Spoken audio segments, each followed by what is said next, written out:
අද අපේ වීඩියෝ එක මැලේසියාවේ වීසා ගැන. මොනවාද මේ e-visa කියන්නේ? මොනවාද මේ visit visa කියන්නේ? මොනවාද මේ multiple entry visa කියන්නේ? මොනවාද මේ call-in visa කියන්නේ? මොනවාද මේ sticker visa කියන්නේ? මේ කියන පුල් විස්තරය දැනගන්න අපේ වීඩියෝ එක අන්තිම වෙනකම් බලන්න.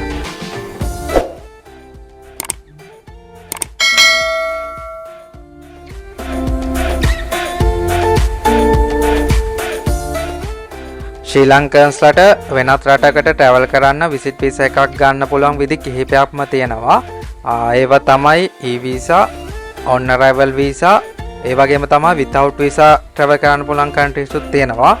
අනිත් විදිහ තමයි pre-requested visa. මේ වගේ e-visa කියන එක ගත්තොත් e-visa කියන්නේ ඒ අදාළ country එකේ immigration site එකට ගිහිල්ලා අපිටම online apply කරන්න පුළුවන්. එතකොට අපිට embassy එකකට හෝ වෙනත් third party ආයතනයකට යන්න ඕන නැහැ මේවා apply කරන්න. ඊළඟ වර්ගය තමයි on arrival visa. on arrival visa ගත්තොත් ලංකාවේදී මුකුත් apply කරන්න ඕන නැහැ. එතකොට අපිට අදාළ country එකේ airport එකට ගියාම අදාළ documents පුරවලා අපිට එතනදී visa එකක් ගහගන්න පුළුවන්. මේ වගේ countries 22ක් තියෙනවා අපේ ශ්‍රී ලංකන් passport එකකට on arrival visa allow කරලා තියෙනවා. ඊළඟට ගත්තොත් without visa travel කරන්න පුළුවන් countries කියන්නේ අපිට මොකොත්ම visa එකක් online වත් embassy එකකටවත් ගිහිල්ලා apply කරන්න ඕන නැහැ. අදාළ country එකට ගිහිල්ලා apply කරන්න ඕනෙත් නැහැ. කෙලින්ම අපිට passport එක අනුව අපිට ඒ අදාළ country එකට යන්න පුළුවන්. එතකොට මේ වගේ countries 10ක් තියෙනවා. ඒ වගේම ප්‍රධාන countries දෙකක් විදිහට ගත්තොත් සිංගප්පූර්, පාකිස්තාන් කියන countries දෙක තියෙනවා ශ්‍රී ලංකන් passport එකකට without visa travel කරන්න පුළුවන්. ඊළඟ වර්ගය තමයි pre-requested visa. මුලින් කියපු type 3ටම අදාළ නැති country එකකට යනවා නම් මේ visa එකක් apply කරන්න ඕනේ. එතකොට ඒ අදාළ country එකේ embassy එකකට ගිහිල්ලා අදාළ documents සහ ඒ required information submit කරලා තමයි අපිට ඒ visa එකක් ගන්න පුළුවන්. ඒ මං කියපු ඒ එක category එකට අදාළව visa ගන්න පුළුවන් countries වල list එකක් බලා ගන්න පුළුවන් link එකක් මම පහළ description එකේ දාලා තියන්නම්. ඒකෙන් ඔයාලට ඒ එක අදාළ countries වලට ගන්න පුළුවන් visa types බලා ගන්න පුළුවන්. වීඩියෝ එකේ topic එක ගැන කතා කරොත් මැලේසියාවේ ප්‍රධාන visa type දෙකක් තියෙනවා. එකක් තමයි visit visa, අනිත් එක තමයි employment visa. එතකොට visit visa ගත්තොත් categories තුනක් තියෙනවා. එකක් තමයි single entry, ඊළඟට multiple entry සහ transit visa විදියට ගන්න පුළුවන්.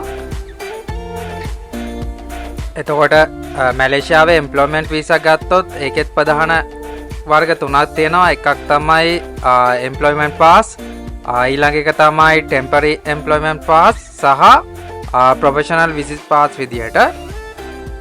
අපි මුලින්ම බලමු මේ visit pass වර්ග තුන මොනවාද කියලා.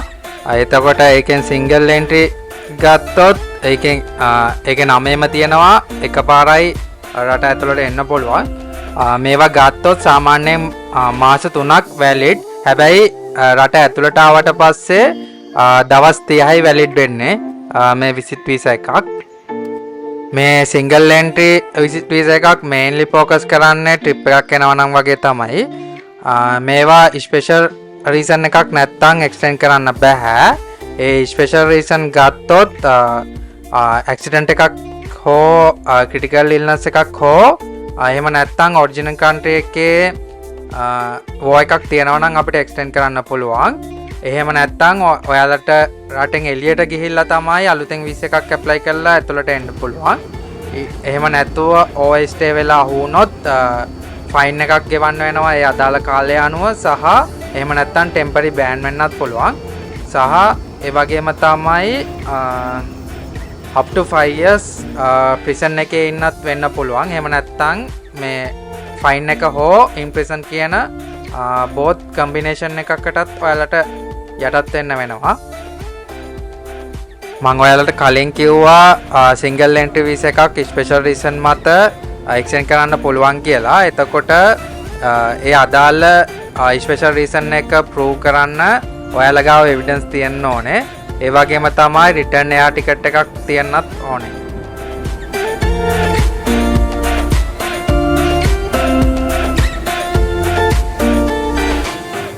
එතකොට ලංකාවේ පාස්පෝර්ට් එකක් තියෙන කෙනෙක්ට මැලේසියාවේදී e-visa සපෝට් කරනවා. ඒ නිසා ට්‍රැවල් කරන්න ඉන්න කෙනෙක්ට ලංකාවේ පාස්පෝර්ට් එකකින් ඔන්ලයින්ම ඇප්ලයි කළා මේ සිංගල් එන්ට්‍රි වීසා එකක් ගන්න පුළුවන් ගෙදර ඉඳන්ම කොහෙවත් තර්ඩ් පාර්ටි එකකටවත් එම්බසි එකකටවත් යන්න ඕනේ නැහැ. අදාළ ඩොකියුමන්ට්ස් සේරම තියෙනවා නම්.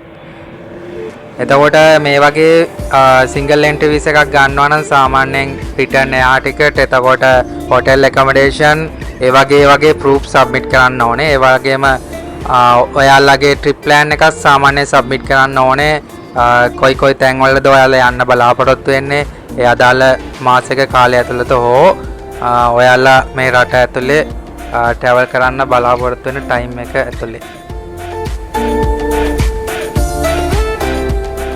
ඔයාලා එහෙම ඔන්ලයින් ඇප්ලයි කරලා වීසා එක අප්‍රූව් වුණාට පස්සේ ඔයාලට PDF ඩොකියුමන්ට් එකක් හම්බ වෙනවා. එතකොට ඔයාලගේ ෆොටෝ එක, පාස්පෝර්ට් ඉන්ෆර්මේෂන්, ඒ වගේ විස්තර කීපයක් එක්ක.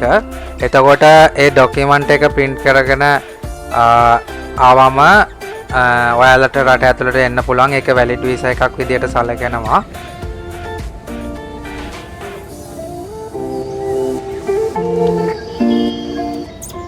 ඊට පස්සේ අපි මැලේසියාවේ මල්ටිපල් එන්ට්‍රි විසිට් වීසා ගැන කතා කරොත් ඒවා සාමාන්‍යයෙන් මේන් ෆෝකස් එක බිස්නස් පර්පස් වලට විසිට් කරන අයට. එතකොට මේවා නිකුත් කරාට පස්සේ 3 months to 12 months තමා වැලිඩිටි එක තියෙන්නේ. හැබැයි ආවට පස්සේ 30 days තමයි කන්ට්‍රි එක ඇතුලේ ස්ටේ කරන්න පුළුවන්. හැබැයි අර කලින් කිව්වා වගේ 3 months to 12 months ඇතුලේ ඔයාලට මල්ටිපල් එන්ට්‍රීස් කරන්න පුළුවන් රට ඇතුළට. හැබැයි ආවට පස්සේ 30 days තමයි වැලිඩ්.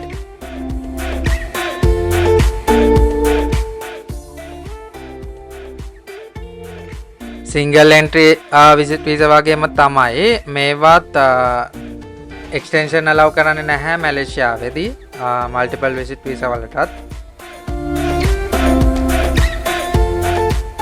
එතකොට ඕවර් ස්ටේ වුණොත් අර සිංගල් එන්ට්‍රි වීසා වල කිව්වා වගේම තමයි ඔයාලට ෆයින් එකක් හරි එහෙම නැත්නම් ප්‍රිසන් එකේ හරි ඉන්න වෙනවා ඕවර් ස්ටේ වෙලා වුණොත්.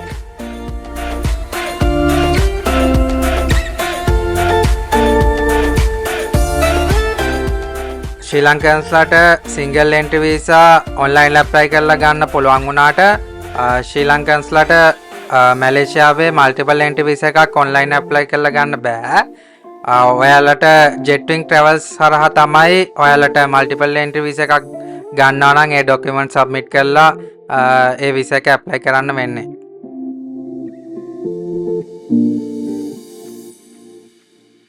දැනට LKR 60000ක් විතර යනවා මල්ටිපල් එන්ට්‍රි වීසා එකක් ඇප්ලයි කරනවා නම් ජෙට්විං ට්‍රැවල්ස් හරහා.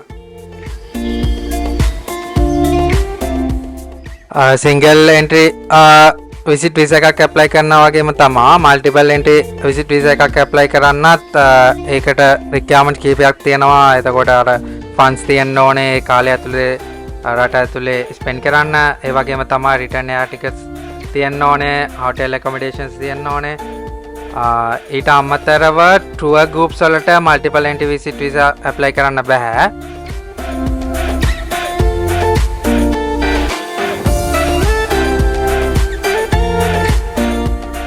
මැලේසියාවේ තියෙන තුන්වෙනි විසිට් වීසා වර්ගය තමයි ට්‍රාන්සිට් පාස්. මේක නිකුත් කරන්නේ ඔයාලා වෙනත් රටකට ට්‍රැවල් කරනකොට මැලේසියාව ට්‍රාන්සිට් පොයින්ට් එකක් විදිහට යූස් කරනවා. එතකොට මේ වගේ ට්‍රාන්සිට් වීසා එකක් ගන්න කන්ඩිෂන් කීපයක් තියෙනවා. ඒ කියන්නේ ඔයා එයාපෝට් එකෙන් එළියට ඇවිල්ලා ආයේ ඔන් බෝඩ් වෙනවා නම්, එහෙම නැත්නම් ටර්මිනල් KLIA 1 සහ KLIA 2 කියලා තියෙනවා මේ එයාපෝට් දෙක. එතකොට මේ දෙක අතරේ මාරු වෙනවා නම් සහ ඔයාලගේ ෆ්ලයිට් එක තියෙන්නේ පැය 24කට පස්සේ නම් ඔයාලට පුළුවන් ට්‍රාන්සිට් පාස් එකක් ඇප්ලයි කරන්න. එතකොට ඒ කියන්නේ ඉමිග්‍රේෂන් එක හරහා එළියට ඇවිල්ලා ආයි ඉමිග්‍රේෂන් එක හරහා ඇතුළට යනවා නම් තමයි ඔයාලට මේ පාස් ට්‍රාන්සිට් පාස් එකට ඇප්ලයි කරන්න පුළුවන්. එහෙම නැත්නම් ඔයාලට එයාපෝට් එක ඇතුළෙම ඉඳලා ඒ අදාළ ටර්මිනල් එකට ගිහිල්ලා ඔයාලට යන්න පුළුවන්. මැලේසියාවේදී මේ කිසිම විසිට් වීසා එකක් එම්ප්ලොයිමන්ට් වීසා එකක් විදිහට හරවන්න බෑ. එහෙම කම්පැනි එකෙන් කන්වර්ට් කරනවා නම් හරි කම්පැනි එකෙන් අප්‍රූව් කරනවා නම් නීතිය හැටියට ඔයාලට මැලේසියාව ඇතුලේ ඉන්න බෑ ඒ වෙලාවට වීසා එක ගහන වෙලාවට. ඔයාලට රටින් එළියට ගිහිල්ලා ආයෙ එන්න වෙනවා එහෙම වීසා එක ගහ ගන්නවා.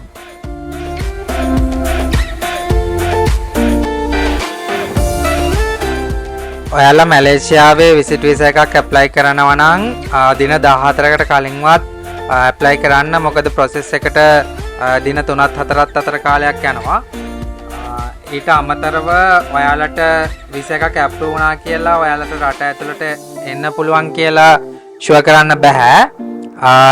ෆයිනල් ඩිසිෂන් එක ගන්නේ ඔයාලා එයාපෝට් එකට ආවට පස්සේ ඉමිග්‍රේෂන් චෙක් පොයින්ට් එකට ගියාට පස්සේ එතන ඉන්න ඉමිග්‍රේෂන් ඔෆිසර් තමයි ෆයිනල් ඩිසිෂන් එක ගන්න ඔයාලට රට ඇතුළට එන්න පුළුවන්ද බැරිද කියලා. එතකොට එතෙන්දී ඔයාලට ඔයාලගේ පාස්පෝර්ට් ඊළඟට වීසා ඊට පස්සේ අදාළ ඩොකියුමන්ට්ස් ඔයාලගේ එක්ස්පෙන්සස් කොච්චරක් තියෙනවද කියලා ඒ වගේ දේවල් එතෙන්දී පෙන්වන්න වෙනවා. ඊට පස්සේ මැලේසියාවේ තියෙන වර්ක් පාස් ටයිප්ස් ගැන කතා කරොත් ඒකේ ප්‍රධාන කැටගරිස් තුනක් තියෙනවා කියලා මම කලින් කිව්වා. එකක් තමයි employment pass, temporary employment pass සහ ප්‍රොෆෙෂනල් විසිට් පාස් විදිහට. මේවෙන් එම්ප්ලොයිමන්ට් පාස් එකෙත් කැටගරිස් තුනක් තියෙනවා ඔයාලට හම්බ වෙන සැලරි එක මත. එතකොට ඒ කැටගරිස් තුන තමයි කැටගරි 1, කැටගරි 2, කැටගරි 3 විදිහට. එතකොට කැටගරි 1 කියන්නේ ඔයාලට රින්ගිත් 10000කට වඩා සැලරි එකක් හම්බ වෙනවා නම් ඔයාලට කැටගරි 1 එකේ එම්ප්ලොයිමන්ට් පාස් එකක් ගන්න පුළුවන්. එතකොට කැටගරි 2 කියන්නේ රින්ගිත් 5000කට වැඩි සැලරි එකක් තියෙනවා නම් ඔයාලට කැටගරි 2 එම්ප්ලොයිමන්ට් පාස් එකක් ගන්න පුළුවන්. එතකොට කැටගරි 1 සහ කැටගරි 2 කියන එකේදී ඔයාලට හම්බ වෙනවා ඩිපෙන්ඩන්ට් වීසා එකක්. එතකොට ඔයාලගේ ඩිපෙන්ඩන්ට්ස්ලා මැලේසියාවට ගේන්න පුළුවන්. ඊට අමතරව රින්ගිත් 3500ට වැඩි සැලරි එකක් තියෙන කෙනෙක්ට සහ ස්කිල් ජොබ් එකක් තියෙන කෙනෙක්ට කැටගරි 3 එම්ප්ලොයිමන්ට් පාස් එකක් ගන්න පුළුවන්. එතකොට මේ කැටගරි 3 එම්ප්ලොයිමන්ට් පාස් එකේදී ඔයාලට ඩිපෙන්ඩන්ට්ස්ලාව මැලේසියාවට ගේන්න බෑ. එතකොට ඔයාලගේ ඩිපෙන්ඩන්ට්ස්ලාව මැලේසියාවට ගේන්න ඕන නම් ඒ ඩිපෙන්ඩන්ට්ස්ලටත් මෙහි එම්ප්ලොයිමන්ට් පාස් එකක් ගන්න වෙනවා ජොබ් එකක් හොයාගෙන.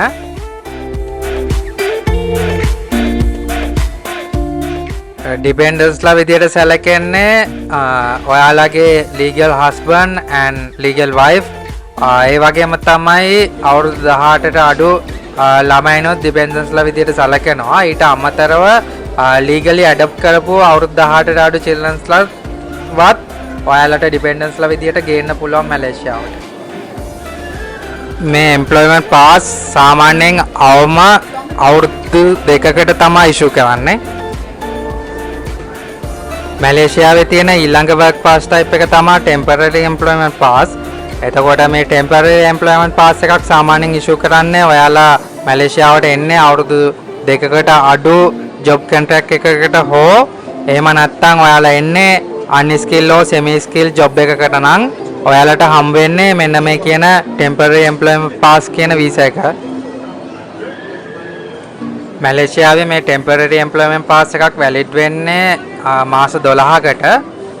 එතකොට මේ temporary employment pass yearly renew කරන්න පුළුවන් up to 10 years. ඊළඟට තියෙන ජොබ් පාස් ටයිප් එක තමයි ප්‍රොෆෙෂනල් විසිට් පාස්. එතකොට මේ ප්‍රොෆෙෂනල් විසිට් පාස් කියන එක ඉෂු කරන්නේ ඔයාලා ලංකාවේම ජොබ් එකක් කරන ගමන් බිස්නස් පර්පස් එකකට මැලේසියාවට එන්න ඕන නම් ඔයාලට ඉෂු කරනවා ප්‍රොෆෙෂනල් විසිට් පාස් එකක්. සාමාන්‍යයෙන් මේ ප්‍රොෆෙෂනල් විසිට් පාස් එකක් ඉෂු කරන්නේ මාස 6කට වගේ. මැලේසියාවේ තියෙන ප්‍රධාන වර්ක් පාස් ටයිප් තුන තමයි ඔය ටික. එතකොට ඔය තුනට අදාළව රෙෆරන්ස් එකත් එක්ක ඔයාලට ඔන්ලයින් ඇප්ලයි කරලා ගන්න පුළුවන් E visa එකට අපි කියනවා calling visa කියලා. එතකොට ඒ calling visa එක apply කරාම ඔයාලට email එකට එනවා PDF එකක්. එතකොට ඒක download කරලා print කරන් ආවම ඔයාලට මෙහෙ immigration එකේදී ඔයාලට seal එක ගහලා එතකොට ඔයාලට රට ඇතුළට enter වෙන්න පුළුවන්. එතකොට ඔයාලා දවස් 30ක් ඇතුළත immigration එකට ඔයාලගේ passport එක යවලා අදාළ work pass type එක ගහ ගන්න ඕනේ. එතකොට මේ immigration එකට යවුවාම ඔයාලට ගහලා passport එකේ ගහලා එවන visa එකට අපි කියනවා sticker visa කියලා. මොකද ඒක sticker එකක් වගේ print කරලා එන්නේ passport page එකක. ඔයාලට මේ ගැන මොනවා හරි ප්‍රශ්න තියෙනවා නම් වීඩියෝ එක පහලින් comments දාන්න. එතකොට අපි reply කරන්නම්.